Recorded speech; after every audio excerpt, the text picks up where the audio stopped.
Buenas noches, hermanos. Esta es la tercera de las visitas programadas, visitas evangelísticas programadas del manual del hermano mayor.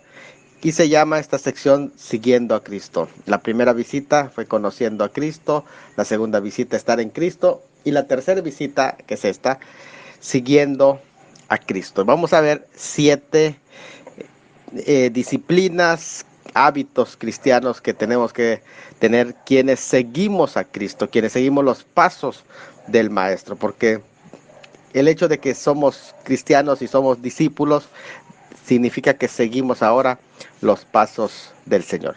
¿Qué cosa tienes tú que hacer ahora que eres cristiano?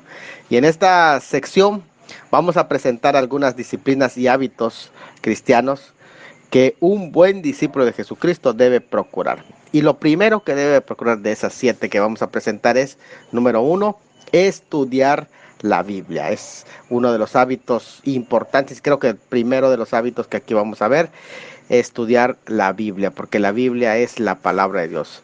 Dice en 2 Timoteo 3:16 y 17, toda la escritura es inspirada por Dios y útil para enseñar, para redarguir, para corregir, para instruir en justicia, a fin de que el hombre de Dios sea perfecto, enteramente preparado para toda buena obra. Así que, ¿cómo nosotros podemos estudiar la escritura? ¿Cómo podemos nosotros cada día dedicar tiempo para el estudio de las Sagradas Escrituras? Bueno, lo primero que tienes que hacer es estudie los versículos que se mencionan en toda esta guía, porque en esta guía, por cada uno de los capítulos y por cada una de las partes, en cada una de las hojas, hay menciones de la escritura, y esto te va a ayudar a tener agilidad para buscar más rápidamente, ser diestro para buscar en los pasajes, en las citas bíblicas.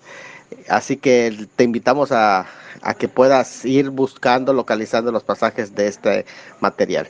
Además, lea el Evangelio de Lucas, porque el Evangelio de Lucas comienza leyendo usted la historia de la salvación del Señor Jesucristo en orden, como fue dado, para que tú puedas comprender la vida del Señor Jesucristo, que es la forma más sencilla de comprender las historias bíblicas. En tercer lugar, en una libreta de uso personal, aplica diariamente tu lectura con lo que se llama el método devocional. Esto es algo muy sencillo.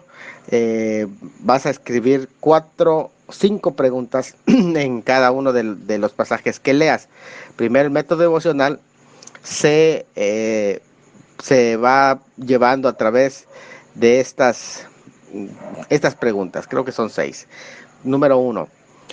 ¿Cuáles capítulos y versículos eh, leíste hoy? Entonces tú vas anotando el pasaje que leíste allá en esta respuesta. Simplemente vas a poner la cita bíblica. Luego, 2. ¿Qué dice el pasaje?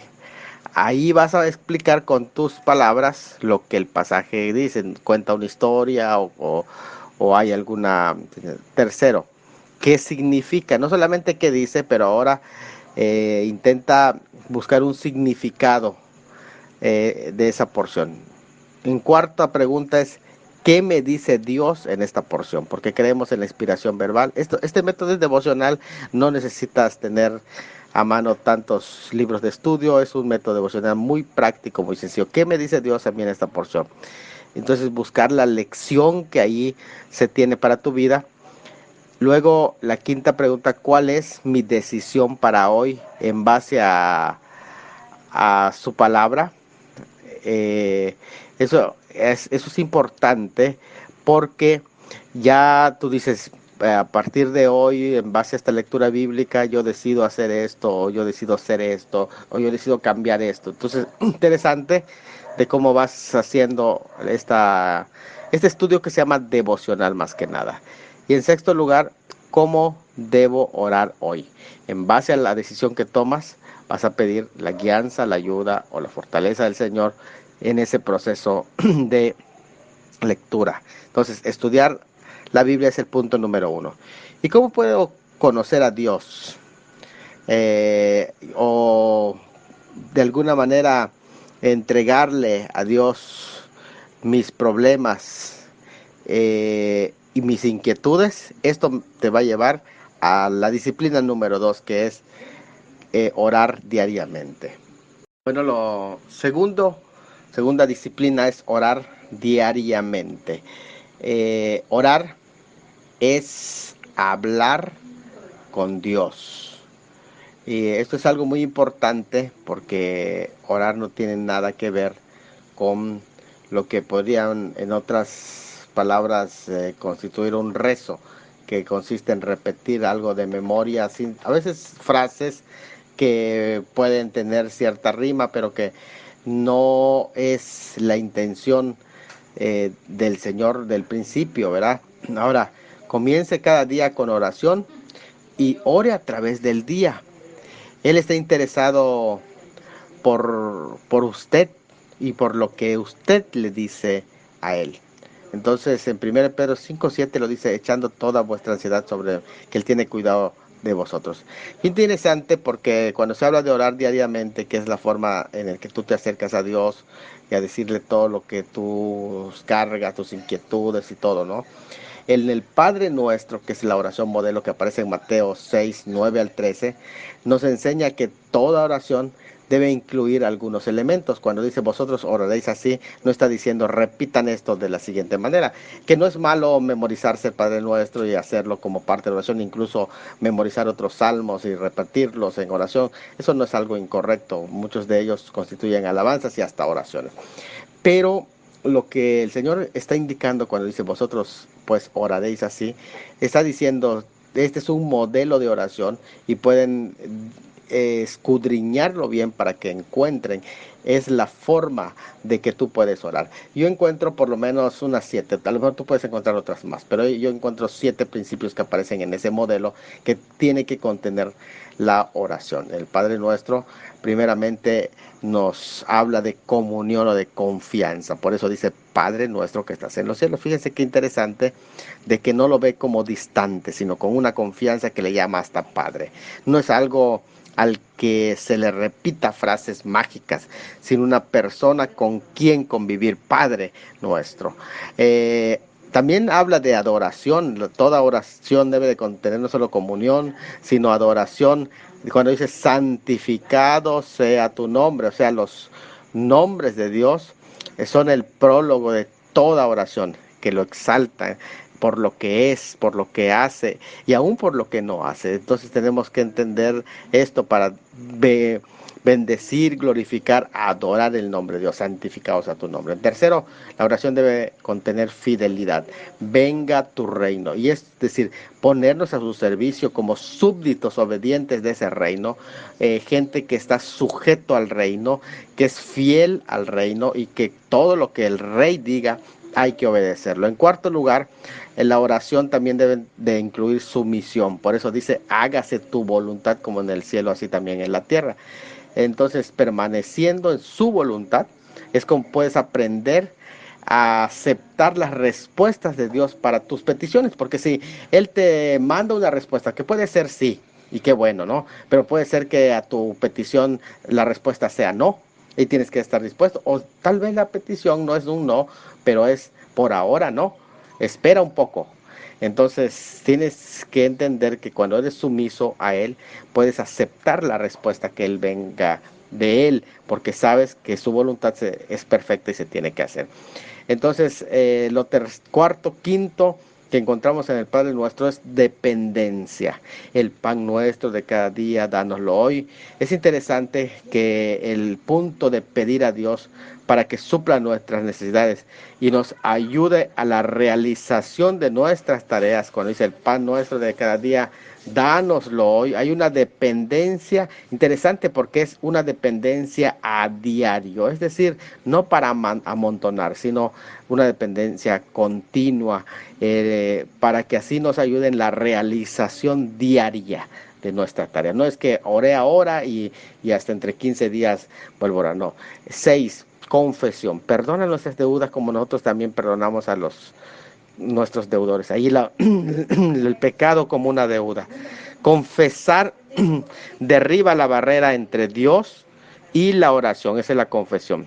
Y luego viene la liberación. Y no nos metas en tentación, mas líbranos del mal.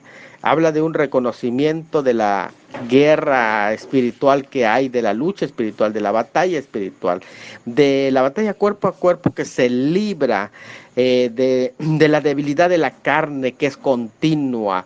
Y en ese sentido nosotros tenemos que entender ese procedimiento, ese proceso de liberación. No nos metas en tentación, una continua dependencia del Señor a que nos guarde a cada momento, a cada paso. Señor, no quiero caer, no quiero apartarme, no quiero alejarme de tus caminos. En el octavo lugar, la confianza y gratitud, porque tuyo es el reino, el poder y la gloria de los siglos. Amén. Y hay que pedir con la fe con la que tiene Él tiene el poder para hacer su voluntad y adorarlo, agradeciéndole de antemano por lo que Él va a hacer. Y en esas 8 cosas que contiene la oración, hacer un modelo en nuestra vida. Viene una pregunta: para tener una vida de oración completa, está el Espíritu Santo. ¿Qué quiere hacer en nosotros el Espíritu Santo? Eso nos lleva al tercer paso importante, que aquí es depender del Espíritu Santo, que es lo que vamos a estar hablando. Bueno, en tercer lugar, entonces, depender del Espíritu Santo es el tercer hábito que nosotros tenemos que formarnos. Miren, el Espíritu Santo es la tercera persona de la Trinidad que fue enviado como representante de Dios, como paracleto, que quiere decir ayudador, a alguien que está al lado para ayudarte.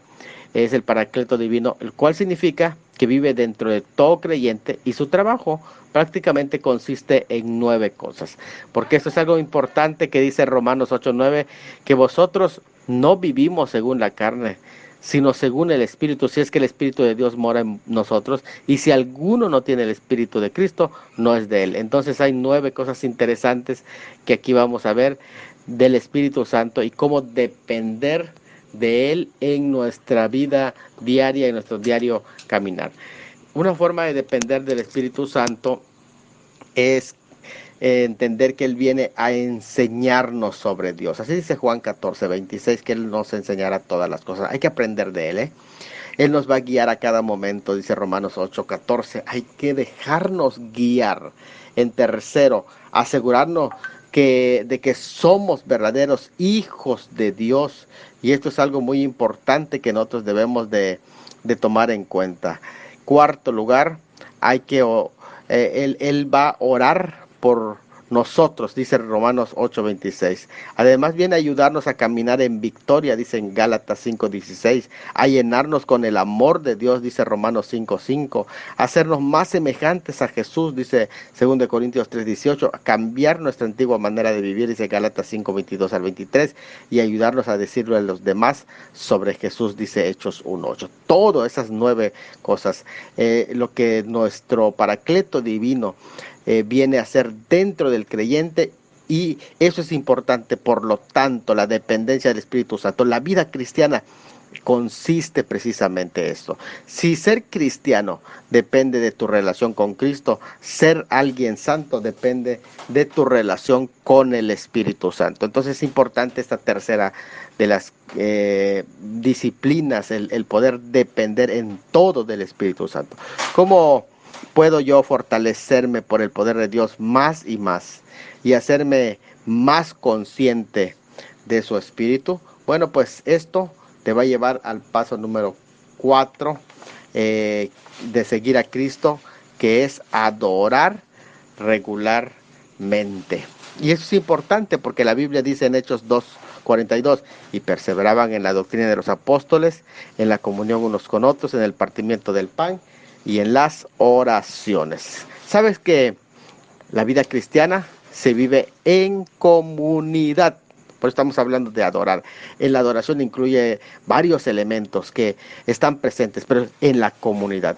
Dios no te llamó para quedarte solo, como un llanero solitario, sino para integrarte en una comunidad local de creyentes, donde tú puedes crecer y fortalecerte en esa fe que tienes, que has recibido, aprender, donde tú puedes compartir tus dudas, y servir a Dios también, porque eso también es algo muy importante.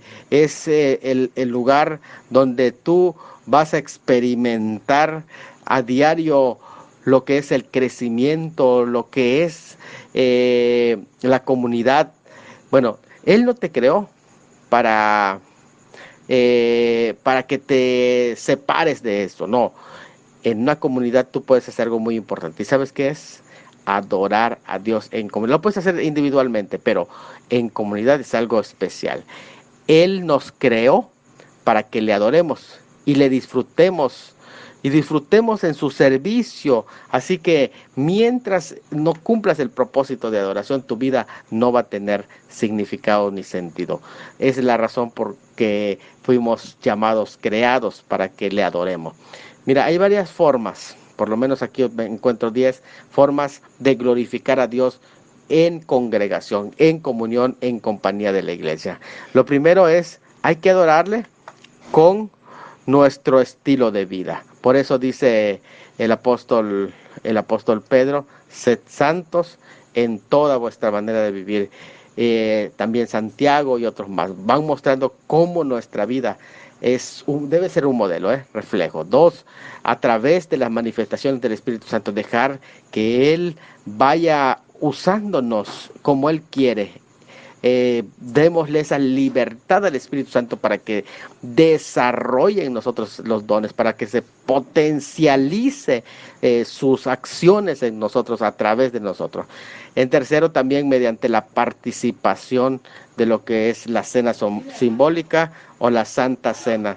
Eso es importante, dándole ofrendas y diezmos también. Es una forma de adorar. Esto no es algo obligatorio, es algo que tú haces voluntariamente, es algo que tú haces de alguna manera en agradecimiento al Señor, porque esto es algo también muy importante que necesitas tú hacer. Además, buscando al Señor en oración, que es una forma también de adorarle, cantarle al Señor en la congregación, ir preparado para que le adore. Cuando tú llegas al programa, involúcrate en la alabanza, en los cánticos, y que de esta manera también tú puedas estar listo para adorarle. Además, leyendo su palabra, proclamando. Todo esto nos enseña en todos los pasajes bíblicos que tenemos plasmado aquí, que tú has leído, testificando de lo que Él hace en tu vida y hacerlo en la congregación. En todas las formas posibles, dice el Salmo 103, versículo 16. También, noveno lugar, sirviendo a otros a través de tus habilidades. Y nunca olvides dejar congregarte, porque mucha gente se deja de congregar, y Hebreos 10, 24 al 25 dice, no dejando de congregar. Ahora, ¿qué me haría sentir útil en la obra de Dios, dando así significado a mi salvación? Bueno, eso lo vamos a ver en el próximo punto de los quinto de los 7.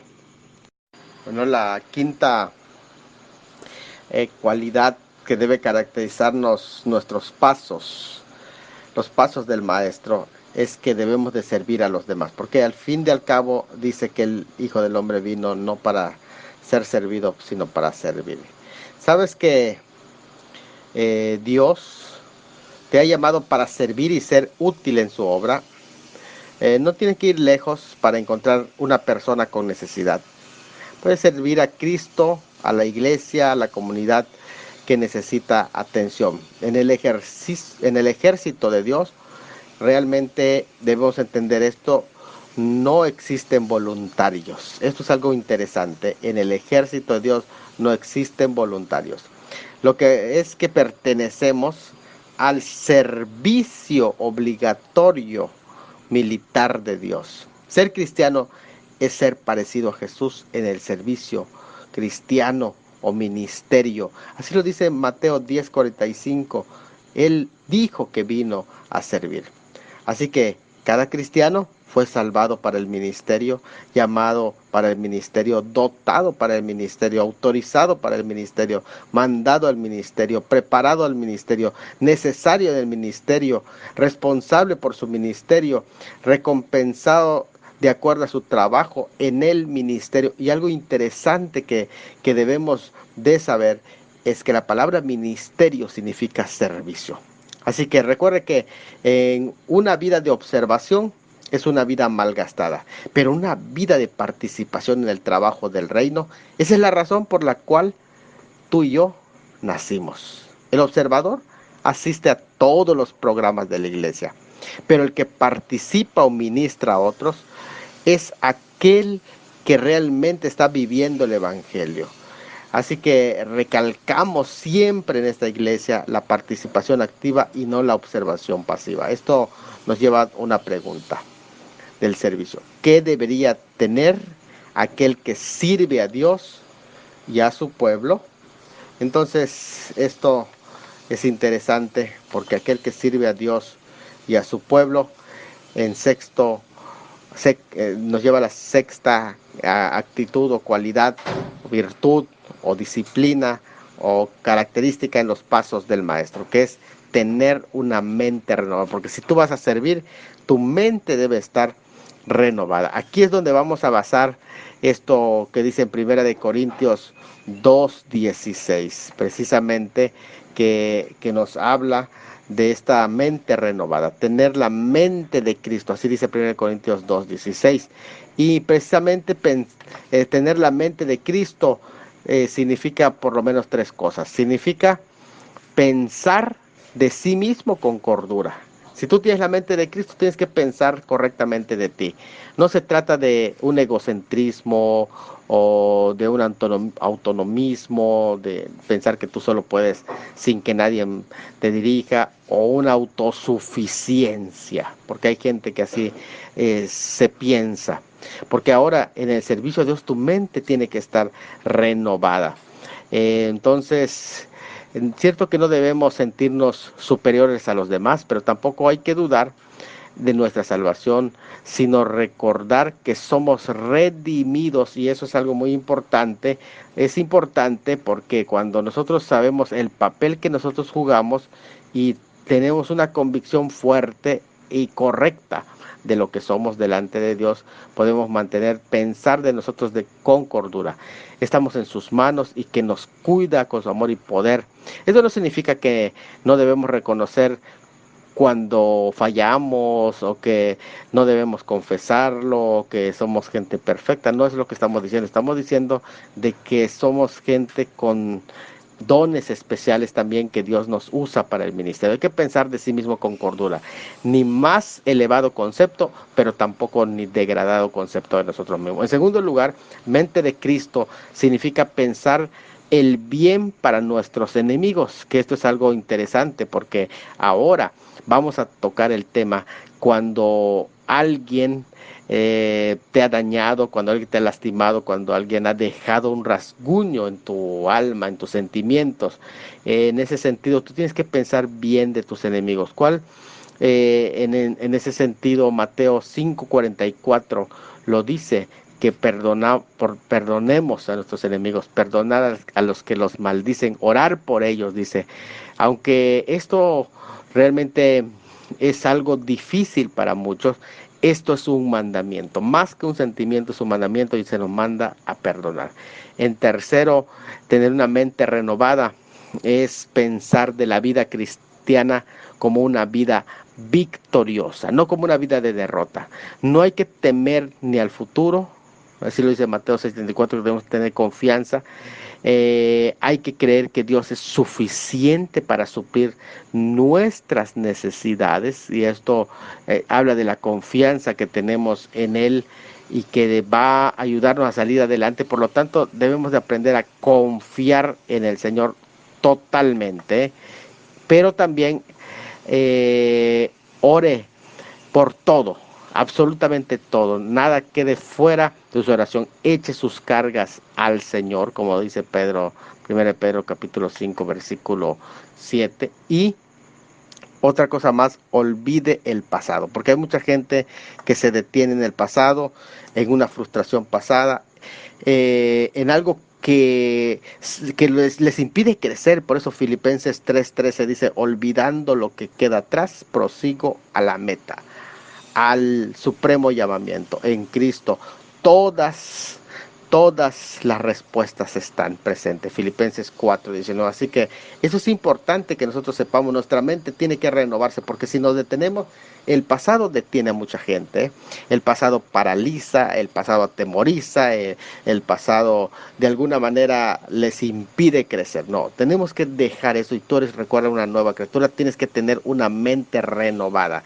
No puedes salir al desierto y llevar la mentalidad de Egipto contigo, porque ahora tú no eres un esclavo, ¿eh? Ahora tú eres libre y tienes que tener la mentalidad del libre. La Biblia dice en Romanos 12:2-3, no os conforméis a este siglo, no te hagas al modelo de este mundo, sino transformaos por medio de la renovación de vuestro entendimiento, para que comprobéis cuál sea la buena voluntad de Dios, agradable y perfecta. Digo pues, por la gracia que me es dada a cada cual que está entre vosotros, que no tenga más alto concepto de sí que el que debe tener, sino de que piense de sí con cordura, conforme a la medida de fe que Dios repartió a cada uno. Entonces recuerden esto, tener una mente renovada. Y hay una pregunta aquí abajito que nos va a llevar a la séptima y última actitud o cualidad y pasos que hay que seguir. ¿A través de qué hechos se puede probar que alguien tiene una mente renovada? La verdad es que la mente renovada puede probarse a través de un hecho muy claro. Y eso nos lleva al séptimo paso. ¿Sabes en qué hecho? Cuando enfrentas las dificultades. Enfrentar las dificultades es el séptimo paso que hemos presentado de seguir a Cristo, porque eso va a definir qué calidad de cristiano tú eres. Dentro de las dificultades las catalogamos en dos grupos, ¿eh? Las pruebas, que son las cosas o situaciones como enfermedades, problemas económicos y otras dificultades que suceden aunque usted tenga Cristo en su vida. Estos momentos pueden convertirse en bendiciones para tu vida si entiendes qué son las pruebas, porque la intención de las pruebas es hacernos crecer, es que podamos conformarnos a la imagen de Cristo. Y ahí podemos ver que en el caso pueden convertirse en bendiciones las pruebas porque tienen buenos resultados, dice Romanos 8. Además desarrollan el carácter del creyente las pruebas, así que eso te hace mejor. Las pruebas edifican la esperanza porque la fortalecen. Las pruebas hacen a Cristo real y la vida cristiana se convierte en algo real, en algo práctico, no en algo que se vive solamente en un lugar extraplanetario o lejos del planeta Tierra, no, sino que en la vida real. Además, las pruebas te maduran como un buen cristiano, porque solamente a través de los golpes de la prueba puedes ir creciendo.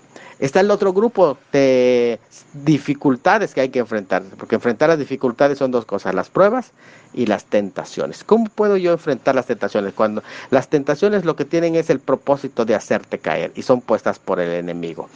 El enemigo desea, como león rugiente buscando a quien devorar, acabar contigo.